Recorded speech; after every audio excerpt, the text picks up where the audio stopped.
The clink of Seraphina's wine glass against the crystal water carafe was a precise, high-pitched sound, a shard of glass in the ear. It was the sound of money so old it had forgotten how to be loud.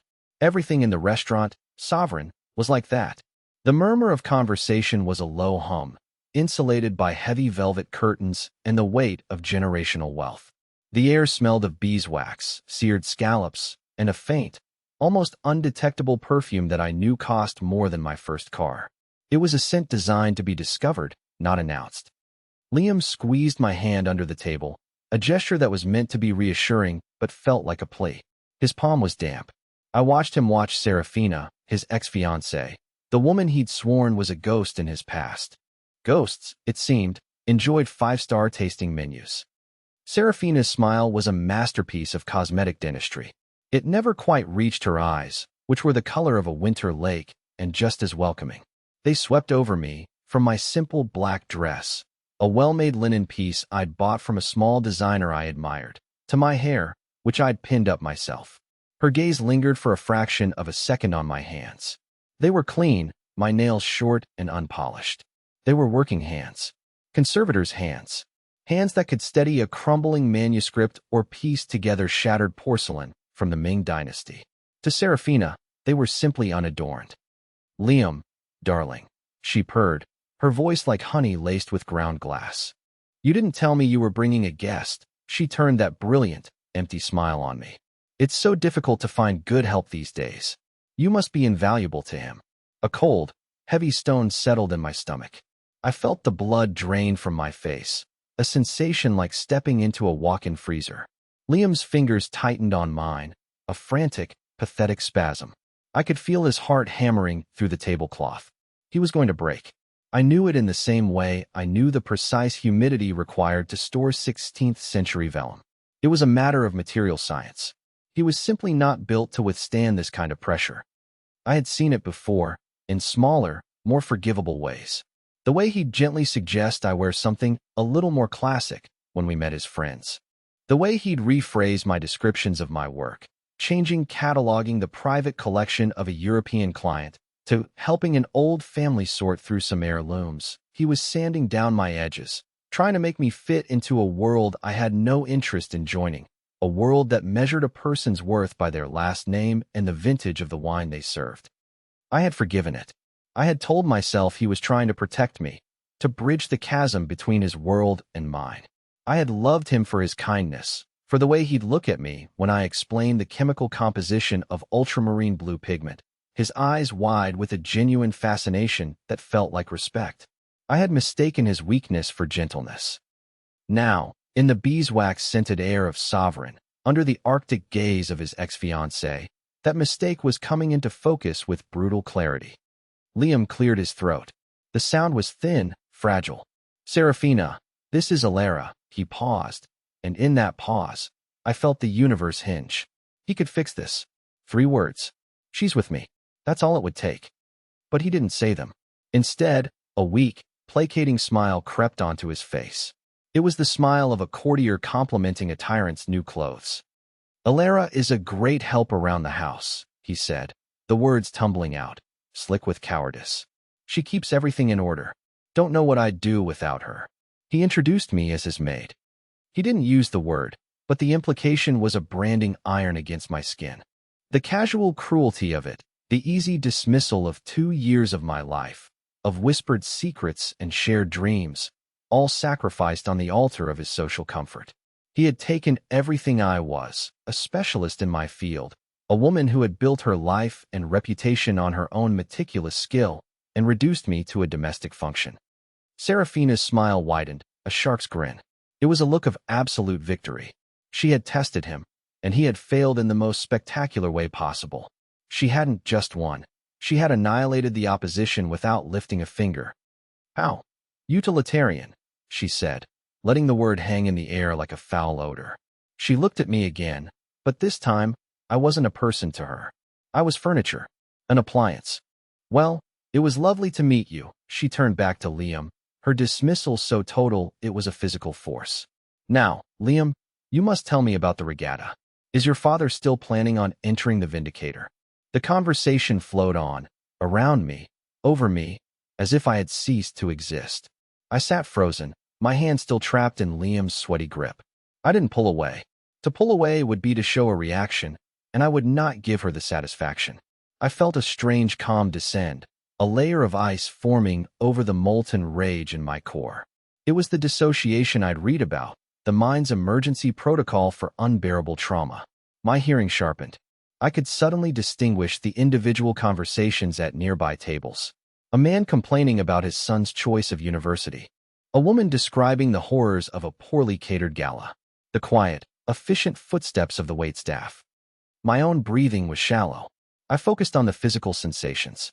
The starched linen of the napkin in my lap felt rough against my fingers.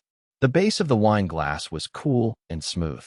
There was a tiny, almost imperceptible vibration running through the floor, likely from the subway line deep beneath the city.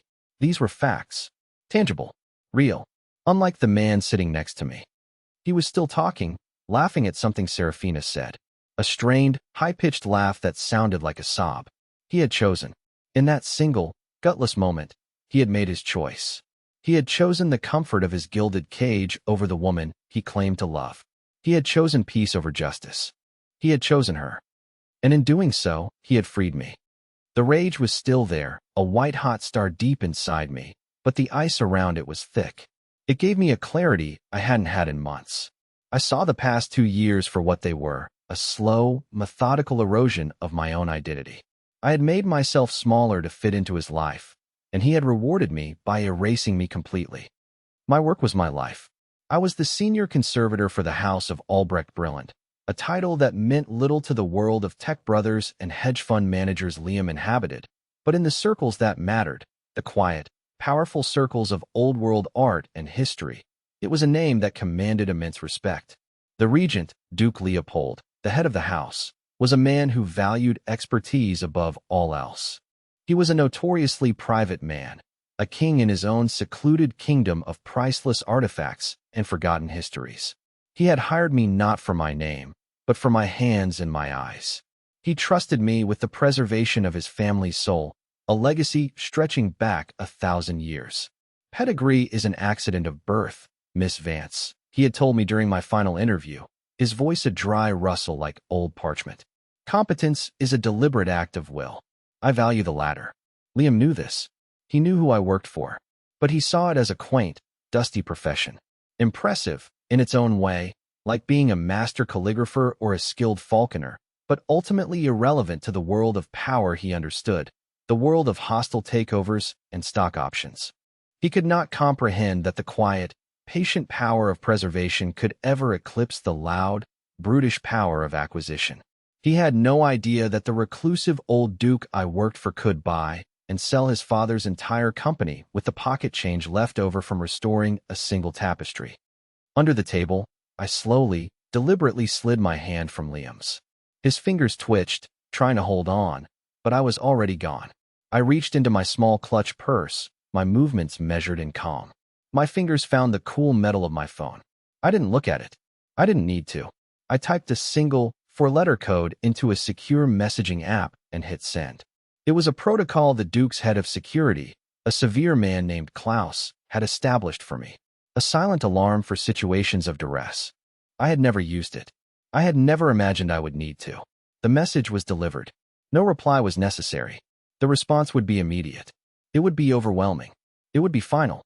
I placed the phone back in my purse and folded my hands in my lap. I looked up and met Seraphina's gaze. She was watching me, a flicker of something, annoyance, curiosity, in her eyes. She had noticed my disengagement. "Are you all right?" she asked, her tone dripping with false concern. It was a question aimed not at me, but at Liam, a subtle jab at his choice of companion. "See, your little charity case is sulking." "I'm perfectly fine," I said. My voice was even. It sounded like it belonged to someone else.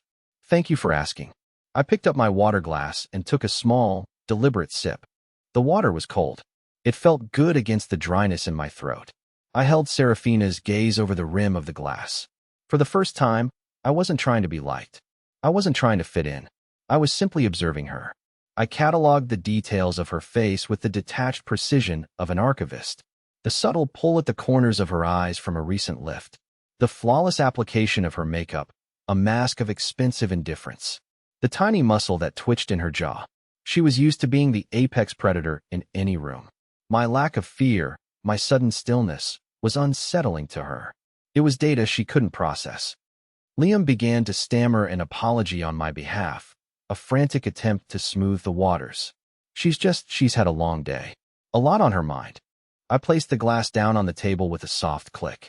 I haven't had a long day, Liam, I said, my voice quiet but carrying in the hushed room.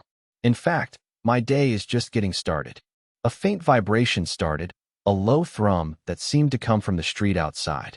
It was barely perceptible at first, like the distant rumble of a passing train. But it didn't fade. It grew, a deep, resonant hum that vibrated up through the soles of my shoes. Diners at other tables paused, forks halfway to their mouths. A waiter stopped, tilting his head. Then came the lights. Strobes of blue and red washed through the restaurant's tall, arched windows, painting the room in silent, frantic flashes. The light caught the facets of the crystal, scattering panicked rainbows across the white tablecloths. Conversations died. The low hum of the room was replaced by a tense, expectant silence. Seraphina frowned, her perfect brow furrowing in annoyance. What on earth is that? A motorcade for some vulgar politician, I suppose. They have no sense of decorum, shutting down entire streets for a photo opportunity. Liam was pale, his eyes wide as he stared out the window. That's a lot of cars, he whispered. It started with one. A gleaming black SUV, the kind that looks like it's carved from a single block of obsidian, pulled up directly in front of the restaurant's main entrance, blocking it completely. Its tinted windows were impenetrable. Then another appeared, and another. They moved with a silent, synchronized precision that was deeply unsettling. One pulled up on the sidewalk, blocking the service entrance. Another sealed the alleyway. Within 90 seconds, a cordon of identical vehicles had formed a perfect, inescapable perimeter around the entire block. They weren't a motorcade passing by. They were an occupying force.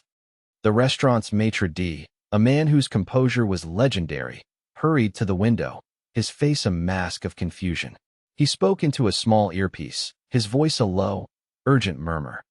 "It's the Royal Guard," someone at a nearby table hissed. "From the Brilliant Consulate. What are they doing here?" Seraphina's annoyance had curdled into confusion. She looked from the windows to me, a question dawning in her cold eyes.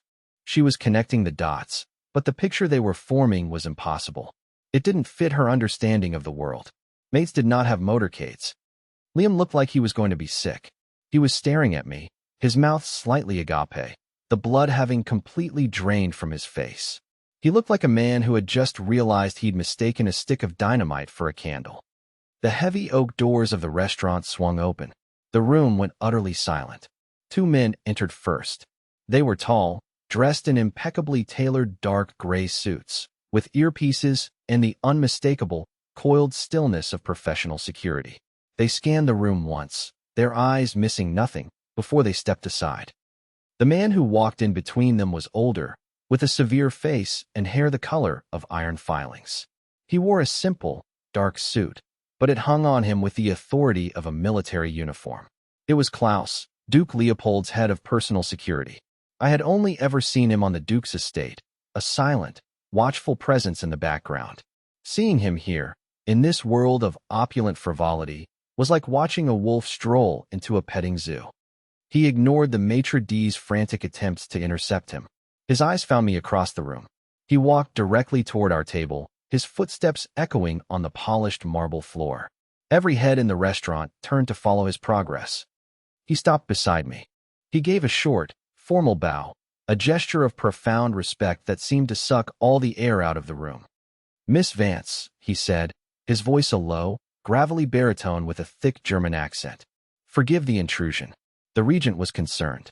"He received a priority alert from your device."